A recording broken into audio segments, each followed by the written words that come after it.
12 ans après notre divorce, je me suis présenté au mariage de ma fille. La famille de mon ex-mari Marie-Aunay. Toujours aussi pauvre? Je n'ai rien dit. 1 heure plus tard, un silence complet s'est abattu sur la pièce. Monsieur Carter, nous avons besoin que vous sortiez avec nous. La musique a d'abord faibli, juste une légère baisse comme si la main du disque-jockey avait glissé. Puis la salle de bal entière a semblé retenir son souffle. J'ai regardé mon ex-mari se figer au milieu d'une phrase, son verre de champagne suspendu en l'air. Son sourire était toujours figé, comme s'il ne savait pas que c'était déjà terminé. Les gens se sont retournés, les chaises ont grincé. Quelqu'un près de moi a murmuré, « Que se passe-t-il » Je n'ai pas bougé.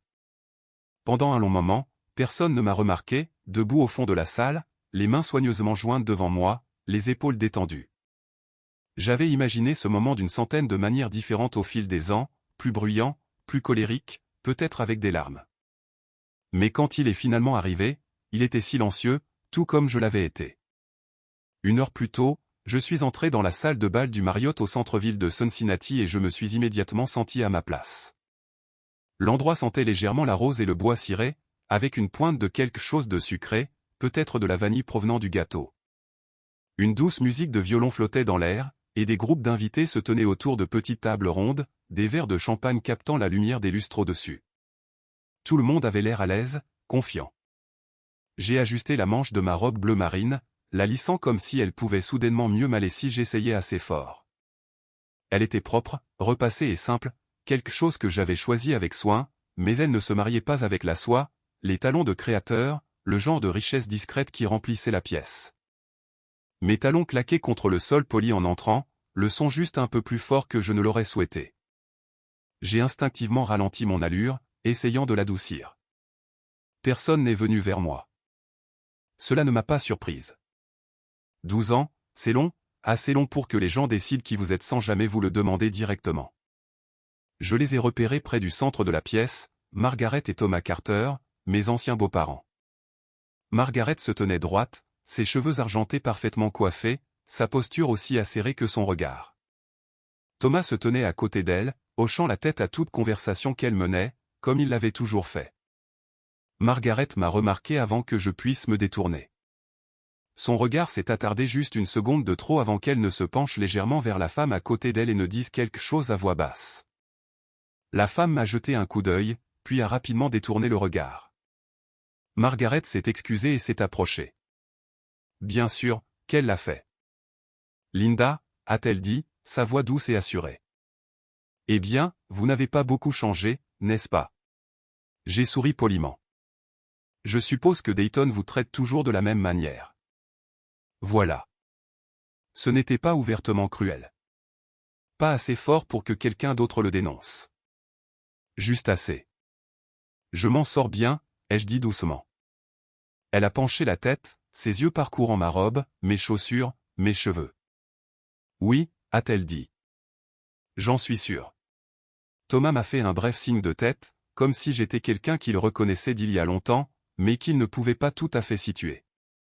Pas d'accolade, pas de chaleur. Cela ne m'a pas surprise non plus.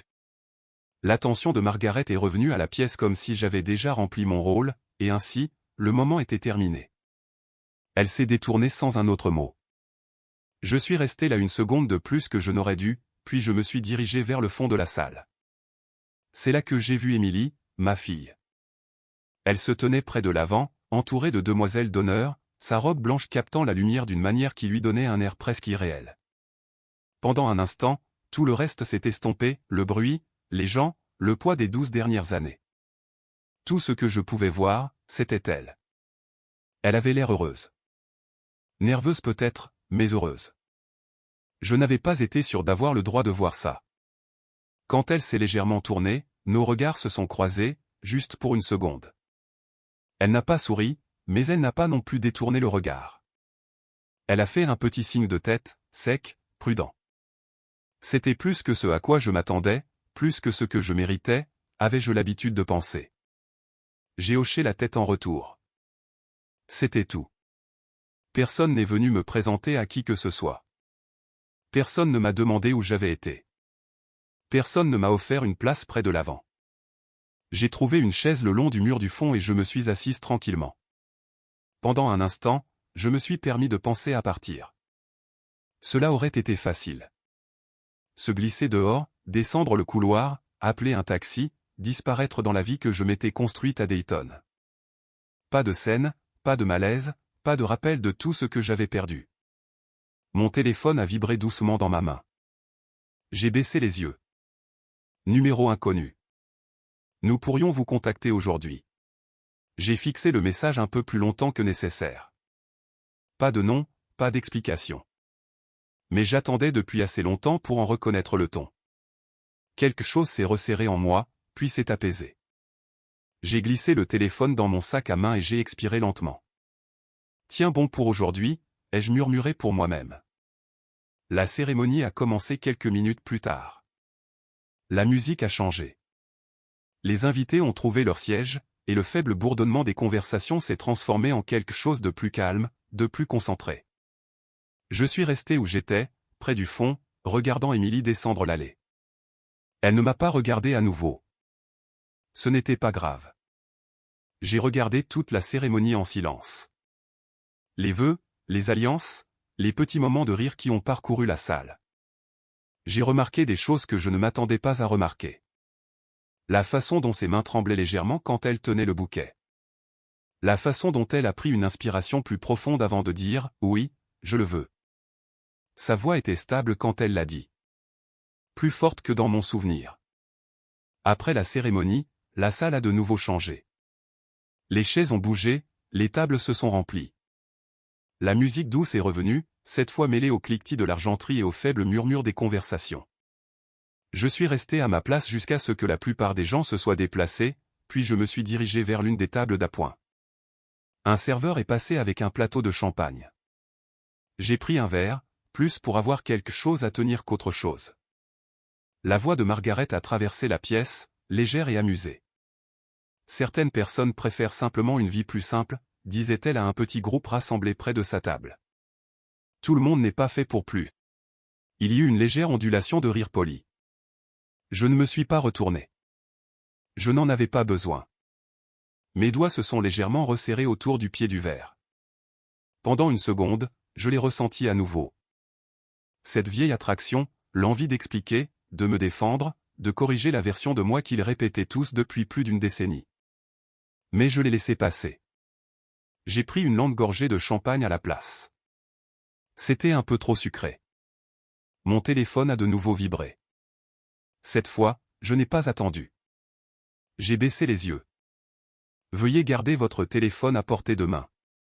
Pas de signature, pas de nom, juste ça. J'ai regardé vers l'avant de la salle où Marc se tenait, parlant à un groupe d'invités. Sa posture droite, son sourire facile. Il avait exactement la même apparence que toujours, maîtrisé, confiant, complètement à l'aise dans une pièce comme celle-ci. Pendant des années, ce sourire avait suffi à convaincre tout le monde qu'il disait la vérité. J'ai vérifié l'heure. Je ne savais pas exactement ce qui allait se passer. Ni le moment, ni les détails, mais je savais que quelque chose s'était enfin mis en mouvement. Et pour la première fois depuis longtemps, je ne ressentais pas le besoin de le fuir. Le disque jockey a tapoté le microphone, sa voix coupant doucement le brouhaha de la pièce. Très bien, tout le monde. Si nous pouvions commencer à regagner nos sièges, nous allons commencer les toasts. Les invités se sont installés. Les chaises ont raclé doucement contre le sol. Les conversations se sont calmées. Je suis resté où j'étais. Le disque jockey a souri. Accueillons le père de la mariée. Les applaudissements ont rempli la salle. Marc s'est avancé, ajustant sa veste, prenant le microphone avec une aisance consommée. Je l'ai regardé prendre une inspiration, prêt à parler. Et pendant un bref et silencieux moment, je me suis permis de le ressentir. Le poids de tout ce qui avait mené à cela. 12 ans. 12 ans de silence. 12 ans à être la version de moi qu'il avait créée. J'ai joint mes mains devant moi et je suis resté immobile. Quoi qu'il arrive ensuite, je serai là pour ça. Marc a toujours dit qu'il gérait les choses mieux que moi.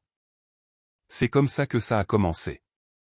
Pas avec des mensonges, pas avec quelque chose que l'on pouvait pointer du doigt et dire que c'est là que ça a mal tourné. Juste un ton, une habitude, un glissement silencieux des responsabilités qui, à l'époque, ressemblait à un soulagement.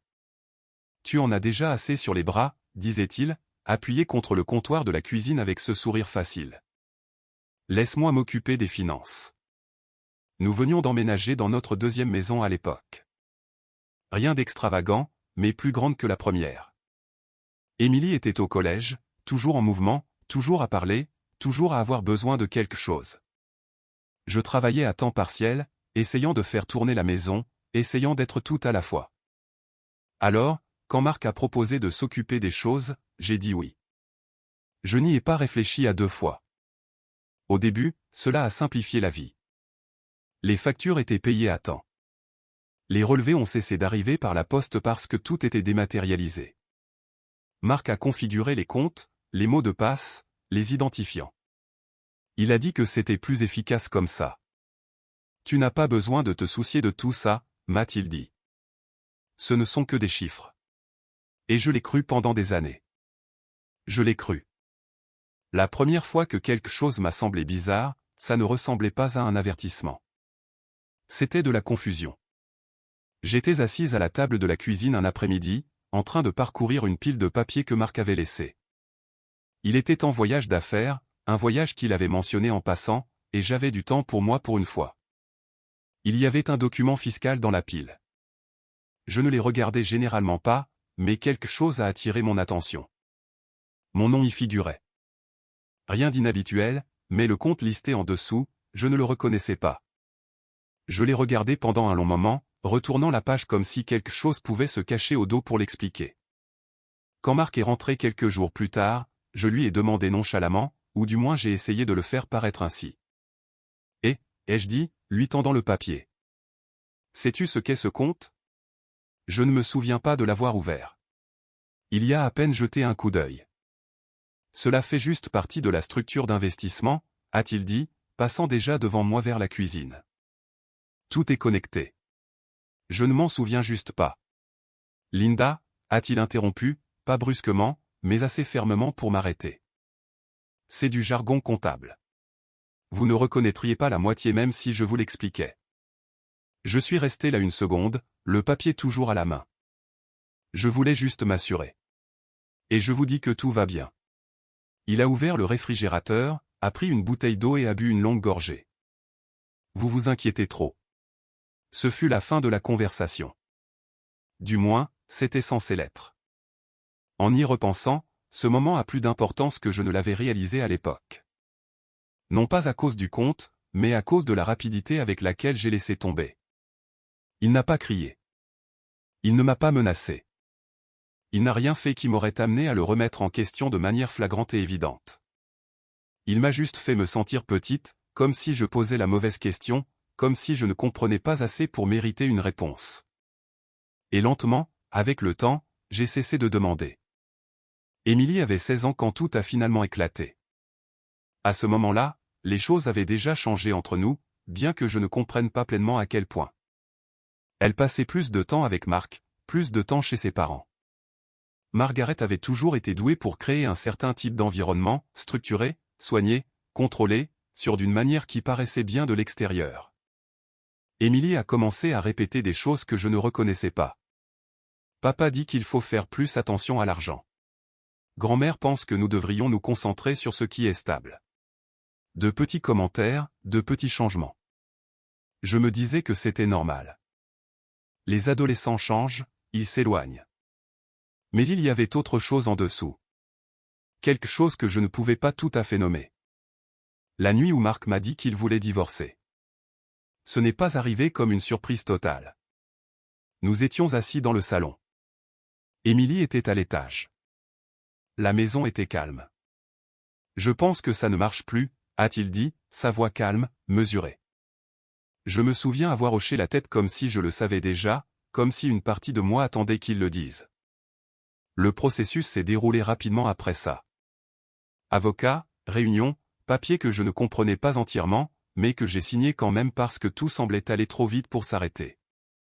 Marc s'est occupé de la plupart des choses. Bien sûr, qu'il l'a fait. À la fin, j'avais un petit appartement à Dayton, une voiture d'occasion et un travail que j'avais pris juste pour rester à flot. La maison était partie. La plupart des économies étaient parties. Et d'une manière ou d'une autre, au milieu de tout ça, l'histoire avait changé. C'était moi qui n'avais pas été prudente. C'était moi qui ne comprenais rien à l'argent. C'était moi qui avais fait des erreurs. Émilie n'a pas cessé de me parler tout de suite. C'est important. Pendant un certain temps, nous dînions encore ensemble, nous parlions encore au téléphone, nous essayions encore de nous accrocher à quelque chose qui ressemblait à ce que nous étions avant. Mais avec le temps, ça a changé. Pas d'un seul coup. Progressivement, elle a commencé à annuler nos projets, à raccourcir les conversations, à répondre à mes questions avec moins de mots. Un soir, quelques années après le divorce, je l'ai appelée. Et, ai-je dit, en essayant de paraître normal. Je pensais qu'on pourrait peut-être dîner ensemble ce week-end. Il y a eu une pause à l'autre bout du fil. Je suis un peu occupée, a-t-elle dit. Ce n'est pas grave, ai-je dit rapidement. On peut faire ça une autre fois. Une autre pause. Maman, a-t-elle commencé, puis s'est arrêtée. Qu'est-ce qu'il y a, ai-je demandé doucement. C'est juste. Je ne pense pas que tu m'aies tout dit sur ce qui s'est passé. Les mots ont atterri plus lourdement que je ne m'y attendais. Que veux-tu dire? Papa dit que les choses étaient pires que tu ne l'as laissé entendre, a-t-elle dit, financièrement, que tu as pris de mauvaises décisions. J'ai fermé les yeux une seconde. Je ne l'ai pas fait. Je ne dis pas que je sais, a-t-elle interrompu. C'est juste. Je ne sais pas quoi croire. Ça a fait plus mal que tout le reste. Pas qu'elle le croyait lui, mais qu'elle ne me croyait pas moi. J'ai travaillé chez Kroger pendant un certain temps après le divorce. Tôt le matin, à remplir les rayons, à apprendre à garder la tête baissée et à me concentrer sur la tâche suivante au lieu de la vie que j'avais autrefois. Ce n'était pas là que je pensais finir, mais c'était un travail honnête et c'était le mien. Quelques années plus tard, j'ai trouvé un poste dans un petit cabinet comptable à Dayton. Rien d'impressionnant, juste de la saisie de données, du travail de soutien de base, mais c'était stable. C'est là que j'ai rencontré David Nagant. Il ne parlait pas beaucoup au début, hochait juste la tête quand nous nous croisions dans le couloir, posait des questions simples quand nous devions coordonner quelque chose, mais il était attentif. Un après-midi, il s'est arrêté à mon bureau avec un dossier à la main. « Avez-vous une minute » a-t-il demandé. J'ai hoché la tête. Il s'est assis en face de moi et a ouvert le dossier. « Ce sont vos anciens dossiers fiscaux, n'est-ce pas » a-t-il dit. J'ai jeté un œil aux documents. Certains d'entre eux, ai-je dit, d'avant le divorce. Il a hésité, puis m'a regardé. Linda, il y a des choses ici qui n'ont pas de sens. Mon estomac s'est légèrement noué. Quel genre de choses? Il a tapoté l'une des pages. Des comptes liés à votre nom qui ne correspondent pas à votre historique de revenus. Des transactions qui ne concordent pas. J'ai ressenti la même confusion que j'avais ressentie des années plus tôt à la table de la cuisine. J'ai demandé à Marc quelque chose comme ça une fois, ai-je dit lentement. Il a dit que c'était juste la façon dont les choses étaient structurées. David s'est légèrement penché en arrière, étudiant mon visage. Cela ne ressemble pas à de la structure, a-t-il dit doucement. On dirait que quelqu'un a utilisé votre nom. La pièce m'a semblé un peu plus petite tout d'un coup. Je ne pense pas que ce soit possible, ai-je dit, bien que les mots n'aient pas semblé aussi certains que je l'aurais voulu. Il n'a pas insisté. Il a juste hoché la tête. D'accord, a-t-il dit, mais si jamais vous voulez y regarder de plus près, je peux vous aider. De retour au mariage, le rire de Margaret a de nouveau traversé la pièce. Certaines personnes ne s'en remettent jamais vraiment, a-t-elle dit légèrement, sa voix juste assez forte pour atteindre les tables voisines. Je ne me suis pas retourné. Je n'en avais pas besoin. Je suis resté là, tenant mon verre, sentant à nouveau le poids du passé s'installer autour de moi. Mais cette fois, il ne pesait pas de la même manière. Parce que maintenant, je savais quelque chose que je ne savais pas à l'époque. Et pour la première fois, je n'étais pas entièrement seul avec ça. J'ai pris une lente inspiration et j'ai regardé vers l'avant de la salle où Marc se tenait, attendant de parler. Pendant des années, il avait contrôlé l'histoire. Mais les histoires ont une façon de changer, même si cela prend plus de temps que prévu. Je n'ai pas passé 12 ans à préparer une vengeance. c'est quelque chose que je dois dire clairement, parce que même maintenant, debout dans cette salle de bal à regarder Marc ajuster le microphone, il aurait été facile pour quiconque de supposer que tout cela avait été soigneusement mis en scène. Ce n'était pas le cas. J'ai passé ces années à essayer de comprendre ce qui m'était arrivé et si j'avais la force d'y faire face. Après que David m'ait montré ses dossiers fiscaux pour la première fois, je suis rentré chez moi ce soir-là et je suis resté assise à ma petite table de cuisine pendant longtemps sans allumer les lumières. L'appartement était calme, trop calme. J'ai étalé les papiers devant moi, des copies que David avait imprimées, des notes qu'il avait faites dans les marges, et j'ai essayé de leur trouver un sens. Des chiffres, des noms de comptes, des dates, mon nom encore et encore. Au début, je me suis dit qu'il devait y avoir une explication raisonnable. Il y en avait toujours eu avant, mais plus je regardais, plus il devenait difficile de s'y accrocher.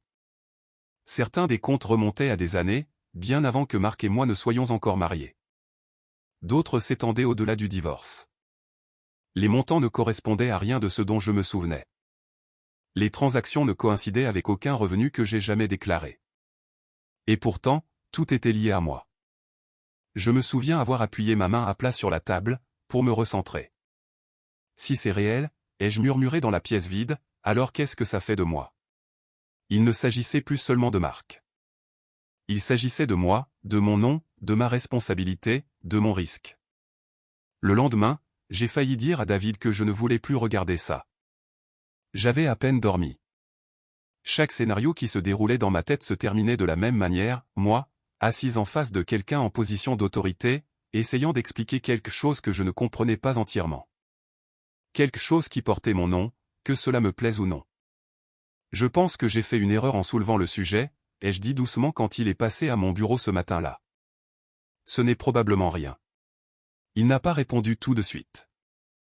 Il a juste tiré une chaise et s'est assis. Linda, a-t-il dit, sa voix calme. Si ce n'était rien, je n'aurais rien dit. J'ai regardé mes mains. Je ne sais même pas ce que je ferai avec ça, ai-je admis. Vous n'avez pas à décider de ça aujourd'hui, a-t-il dit.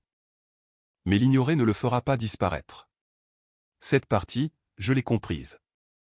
Nous n'avons pas agi rapidement après cela. C'est une autre chose à laquelle les gens pourraient ne pas s'attendre. Il n'y a pas eu de tournant dramatique où tout est soudainement devenu clair. C'était lent. Prudent. David m'a aidé à demander des dossiers plus anciens, des choses que je n'avais pas pensé à garder, des documents que je me souvenais à peine avoir signés. Nous nous sommes assis ensemble après les heures de travail, les passant parfois en revue ligne par ligne. Il expliquait les choses en termes simples, pas comme Marc le faisait, de manière rapide, dédaigneuse, conçue pour mettre fin à la conversation, mais patiemment, en s'assurant que je comprenais. Voyez ceci, disait-il en tapotant une ligne. Ce compte est déclaré sous votre numéro de sécurité sociale, mais l'activité ne correspond pas à vos revenus. Ou cette transaction, il n'y a aucune raison légitime pour qu'elle soit acheminée de cette manière. Chaque fois, l'image devenait un peu plus claire, et chaque fois, il devenait plus difficile de détourner le regard. La première fois que j'ai envisagé d'aller voir les autorités, je ne l'ai pas dit à voix haute. Je me suis juste assise en face de David, fixant une pile de documents, et j'ai pensé à ce que cela signifierait. Il ne s'agirait pas seulement de prouver que Marc avait fait quelque chose de mal. Cela signifierait entrer dans quelque chose de plus grand, d'incertain, de public d'une manière que je ne pourrais pas contrôler. Que se passe-t-il si j'ai tort, ai-je finalement demandé. David a croisé mon regard. Vous n'aurez pas tort, a-t-il dit. Mais si j'ai tort, il a hésité un instant. Alors il pourrait y avoir des conséquences, a-t-il dit prudemment. Parce que votre nom est sur ces dossiers. C'est cette partie qui me tenait éveillé la nuit. Pas la colère, ni même l'idée d'affronter Marc. C'était la peur d'être entraîné avec lui. J'ai déposé le premier rapport discrètement. Pas d'annonce, pas de confrontation, juste des papiers soumis avec l'aide de quelqu'un qui savait comment naviguer dans le processus. Et puis rien. Des semaines ont passé, puis des mois. Je vérifiais mon téléphone plus souvent que je ne voulais l'admettre, je vérifiais le courrier, je cherchais le moindre signe que quelque chose avait changé. Rien n'a changé. Finalement, je me suis dit que c'était la fin. Peut-être que c'était trop vieux, trop compliqué, que ça ne valait le temps de personne. Peut-être que Margaret avait eu raison. Peut-être que certaines personnes ne s'en remettent tout simplement pas. J'ai failli tout abandonner. C'est la vérité. Il y a eu une nuit, peut-être un an après ce premier rapport, où je me suis assise dans mon appartement, les mêmes papiers étalés devant moi, et j'ai sérieusement envisagé de tout jeter. « Qu'est-ce que je fais ?» ai-je dit à voix haute. Personne n'a répondu. Parce qu'il n'y avait personne. Si je laissais tomber, je pourrais garder la vie que je m'étais construite. Petite, oui, calme, mais stable. Je pourrais arrêter de creuser dans quelque chose qui pourrait ne jamais se résoudre. Je pourrais arrêter de tout risquer pour quelque chose que je n'étais même pas sûr de pouvoir prouver. Et peut-être que je pourrais essayer de reconstruire quelque chose avec Émilie sans tout ça qui pèse sur nous. La pensée est restée avec moi plus longtemps que je ne voudrais l'admettre, mais à la fin, ce n'était pas suffisant, car laisser tomber ne donnait pas l'impression d'aller de l'avant. C'était comme accepter quelque chose que je savais ne pas être juste. Alors, je suis retourné en arrière, vers David, vers les documents, vers le processus lent et prudent de rassembler les pièces. Cette fois avec plus de patience, moins d'attente. Des années ont passé, pas rapidement, pas proprement, juste régulièrement.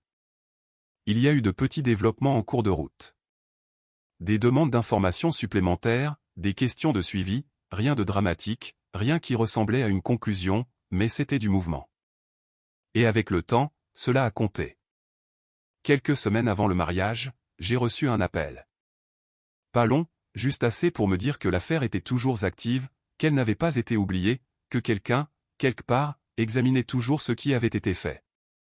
Nous pourrions avoir besoin de vous contacter à nouveau, a dit la voix à l'autre bout du fil. Veuillez garder votre téléphone à portée de main. C'était tout. Pas de calendrier, pas de promesse, juste ça. De retour dans la salle de bal, le son de la voix de Marc m'a sorti de mes souvenirs. Il avait commencé son discours.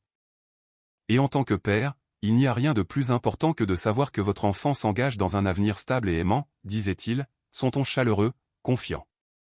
Quelques invités ont hoché la tête. Quelqu'un près de l'avant a essuyé une larme. Il était doué pour ça. Il l'avait toujours été. J'ai senti mon téléphone vibrer à nouveau dans mon sac à main. Je ne l'ai pas pris tout de suite. Je suis juste resté là, l'écoutant parler de confiance, de responsabilité, de tout ce qu'il avait construit. Puis, lentement, j'ai glissé ma main dans mon sac et j'ai regardé l'écran. Veuillez rester disponible. J'ai expiré doucement. Je ne savais toujours pas ce qui allait se passer ni quand, mais quelque chose en moi avait changé. Je n'attendais plus le bon moment. J'étais juste prête pour ce qui allait suivre. Et je ne pourrais pas être plus fier de la femme qu'Émilie est devenue. La voix de Marc se propageait facilement à travers la pièce, stable et assurée.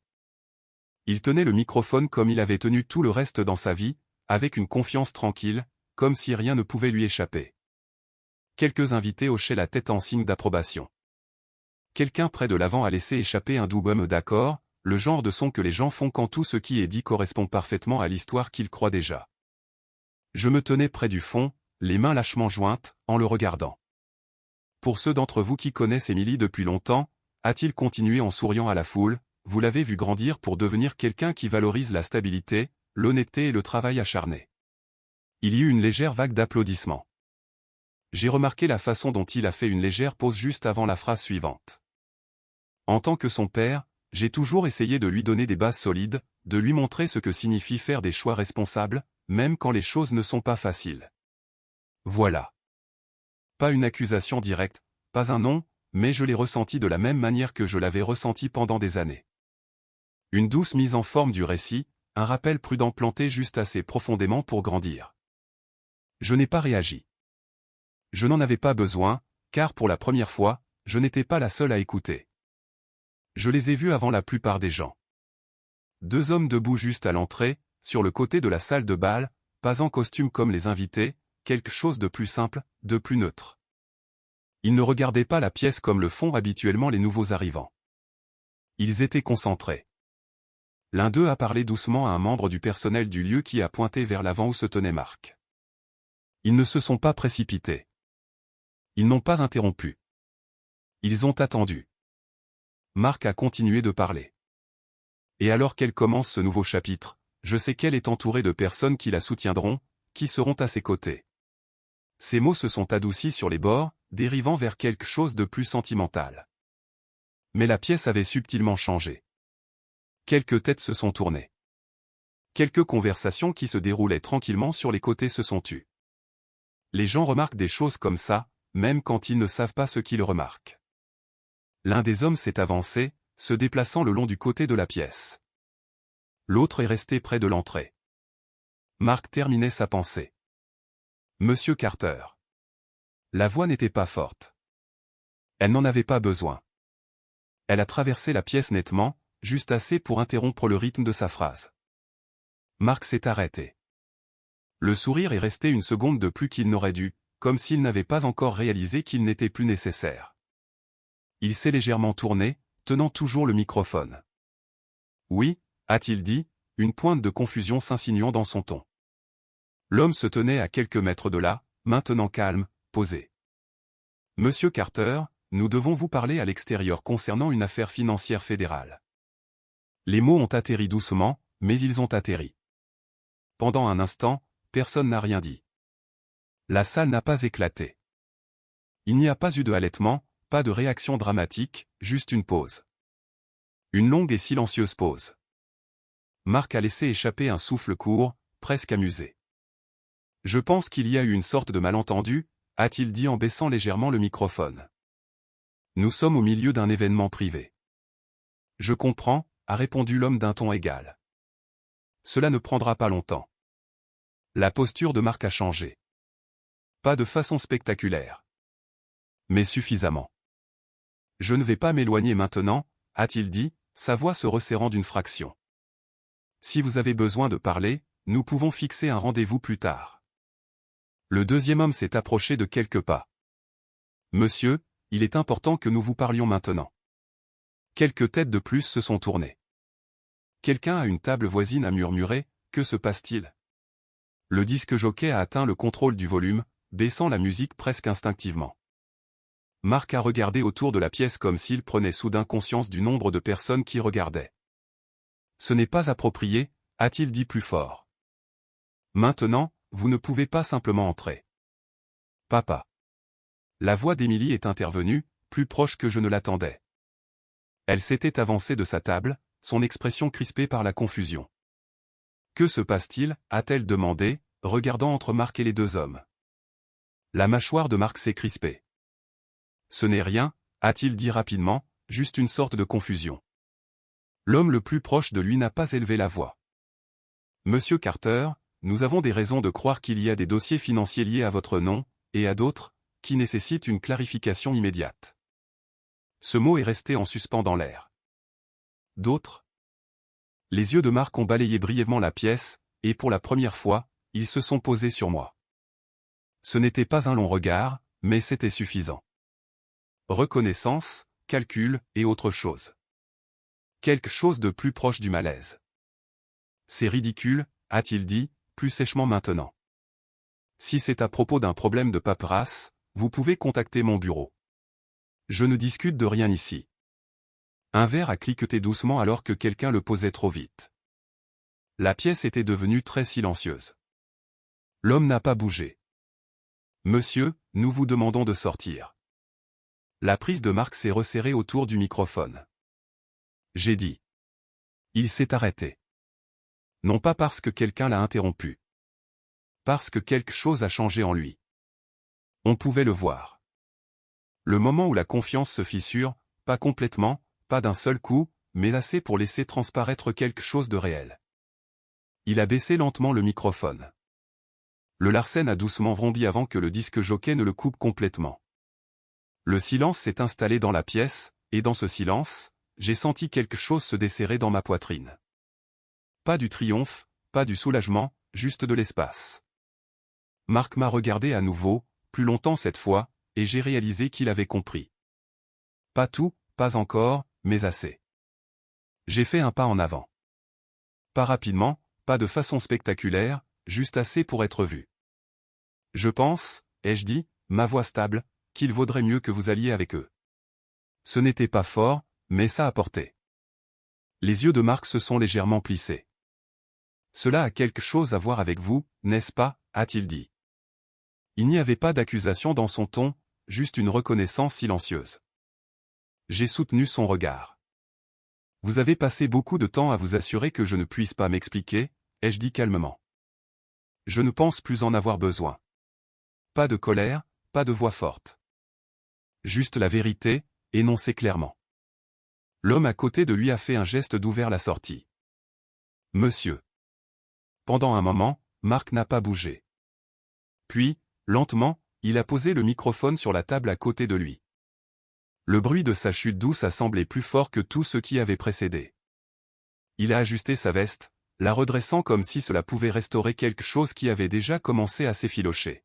« Excusez-moi » a-t-il dit à personne en particulier. Et puis il est parti, pas rapidement, pas de façon spectaculaire, juste hors de la pièce. Les deux hommes ont suivi. La porte s'est refermée derrière eux avec un clic silencieux. Et pendant un long moment, personne n'a parlé. Pas de musique, pas de conversation, juste le son des gens qui respirent dans une pièce qui semblait soudainement très différente de ce qu'elle avait été quelques minutes auparavant. Je suis resté où j'étais, mes mains toujours jointes, mes épaules détendues. Pendant 12 ans, j'avais vécu à l'intérieur d'une histoire que je n'avais pas écrite. Maintenant, pour la première fois, je n'étais plus à l'intérieur. Je la regardais changer. Pendant quelques secondes après que la porte se soit refermée derrière Marc, personne n'a bougé. Ce n'était pas le genre de silence que l'on entend quand les gens sont choqués au point de faire du bruit. Pas de halètement, pas de bavardage soudain essayant de combler l'espace. C'était plus calme que ça, plus lourd. Comme si la pièce elle-même ne savait pas tout à fait comment continuer. Je me tenais près du fond, toujours au même endroit qu'avant. Tout avait changé. Mes mains lâchement jointes devant moi. Je pouvais sentir les regards sur moi maintenant. Certains directs, certains prudents, certains prétendant ne pas regarder du tout. Le disque jockey s'est raclé doucement la gorge dans le microphone, puis l'a de nouveau éloigné sans parler. Quelqu'un à une table près de l'avant a murmuré « Est-ce qu'il revient ?» Personne n'a répondu. Émilie se tenait toujours là où elle était quand elle s'était avancée. Son bouquet pendait un peu plus bas maintenant, ses doigts ne le tenant plus aussi fermement. Elle regardait vers la porte par laquelle Marc venait de sortir, comme si elle s'attendait à ce qu'elle s'ouvre à nouveau à tout moment. Ce ne fut pas le cas. Après un moment, elle s'est tournée, et cette fois, quand ses yeux ont trouvé les miens, elle n'a pas détourné le regard. Je ne suis pas allé vers elle tout de suite. Cela aurait été trop soudain. Au lieu de cela, j'ai attendu.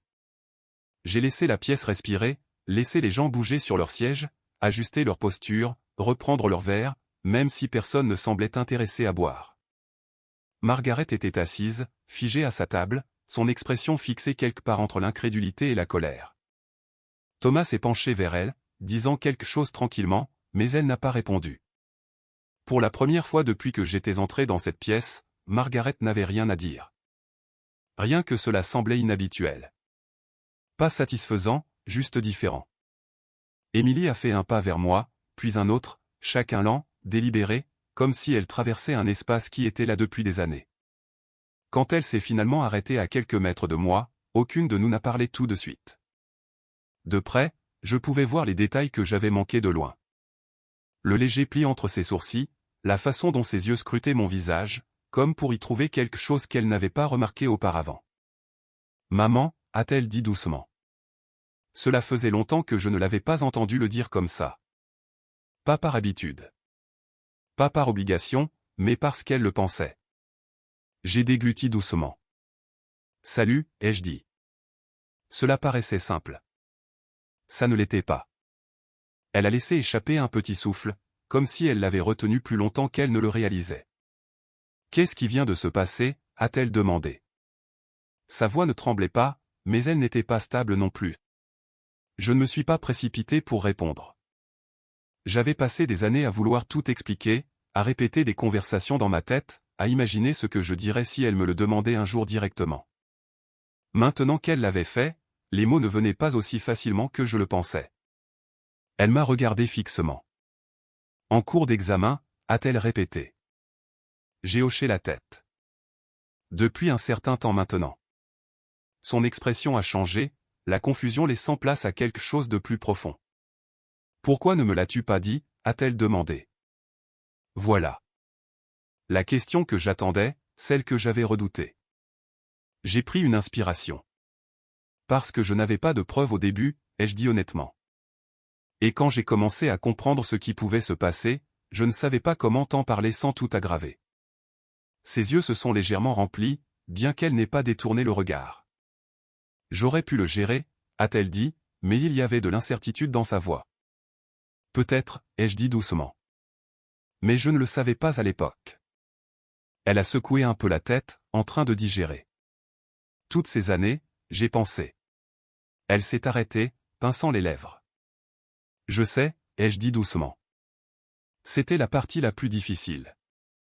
Pas ce que Marc avait fait, mais ce que cela avait fait de moi à ses yeux. Je n'étais pas silencieuse parce que je m'en fichais, ai-je continué. J'essayais de comprendre ce qui se passait, et j'avais peur que si je poussais trop fort avant de savoir avec certitude, je te perdrais complètement. Elle a baissé les yeux un instant, puis les a relevés. Tu m'as presque perdu quand même, a-t-elle dit doucement. Les mots ne sont pas venus avec de la colère. Juste la vérité. J'ai hoché la tête. Je sais. Nous sommes restés là une seconde, le poids de cela s'installant entre nous. Pas quelque chose qui pouvait être réparé en une seule conversation. Pas quelque chose qui le devrait, mais quelque chose qui avait enfin été dit à voix haute.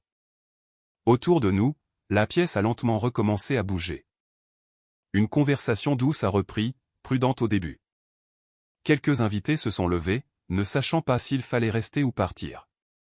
Le disque jockey a parlé doucement avec l'un des coordinateurs, sa voix basse, respectueuse. Le mariage ne s'était pas arrêté. Il avait juste changé. Je ne sais pas quoi faire, a dit Émilie. Après un moment, j'ai compris cela. Tu n'as rien à décider pour l'instant, ai-je dit. Aujourd'hui, c'est encore ton mariage. Elle a laissé échapper un petit rire presque sans humour. Ça n'en a plus l'air. Je l'ai regardé. Vraiment regardé. La robe, les détails soignés, le jour qu'elle avait planifié. Ça peut encore l'être, ai-je dit doucement. Pas comme tu l'attendais, mais c'est toujours le tien. Elle a considéré cela, puis a hoché la tête, juste légèrement. J'ai besoin d'une minute, a-t-elle dit. Bien sûr. Elle a hésité, puis s'est avancée et m'a entouré de ses bras. Ce n'était pas serré. Ce n'était pas long, mais c'était réel. Quand elle s'est reculée, ses yeux étaient plus clairs. Je viendrai te trouver plus tard, a-t-elle dit. Je serai là, ai-je répondu. Et pour la première fois depuis des années, j'ai cru que je pouvais l'être. Je ne suis pas resté beaucoup plus longtemps. Pas parce qu'on m'a demandé de partir. Personne ne m'a rien dit du tout, mais je me sentais fini. Pas de manière dramatique, juste tranquillement, comme si quelque chose qui avait été tenu ouvert trop longtemps s'était enfin refermé. J'ai posé mon verre de champagne intact sur une table voisine et je me suis dirigé vers la sortie. Cette fois, personne ne m'a arrêté. Personne n'a suivi. Le couloir à l'extérieur de la salle de bal était frais et silencieux, le bourdonnement de la réception s'estompant derrière moi alors que la porte se refermait. Je suis sorti à l'heure du début de soirée. Le ciel était doux avec une lumière déclinante, le genre de gris-bleu qui précède juste le coucher du soleil. Quelques voitures se déplaçaient lentement le long de la rue, leurs phares commençant à clignoter. Je suis resté là un moment, à respirer. Pas profondément, pas de façon spectaculaire, juste normalement. Pendant des années, j'avais porté une version de moi-même qui ne m'appartenait pas. Une histoire que je n'avais pas écrite, une réputation que je n'avais pas méritée. Et j'avais essayé, de manière discrète, de lui survivre, de la surpasser par le travail, de durer plus longtemps qu'elle. Aujourd'hui, je n'ai rien fait de bruyant. Je n'ai dénoncé personne. Je n'ai rien exigé. Je suis simplement resté. Et la vérité a trouvé son propre chemin dans la pièce. Je me suis retourné et j'ai marché vers le parking, mais pas stable sur le trottoir. Je n'ai pas regardé en arrière. Je n'en avais pas besoin. Parfois, me suis-je dit doucement, la vérité ne se montre pas quand on le veut. Une portière de voiture s'est fermée quelque part au loin. Mais quand elle le fait, elle n'a plus besoin de votre voix. J'ai fait une pause juste une seconde avant de monter dans ma voiture. Si vous avez déjà été mal compris, Si vous avez déjà porté une version de vous-même qui n'était pas vraiment la vôtre, ne vous précipitez pas pour prouver quoi que ce soit. Continuez. Continuez à construire quelque chose de stable, quelque chose d'honnête, parce que le temps a une manière de dire la vérité, même quand vous ne le pouvez pas. Et quand il le fait enfin, vous n'aurez pas besoin de dire un mot.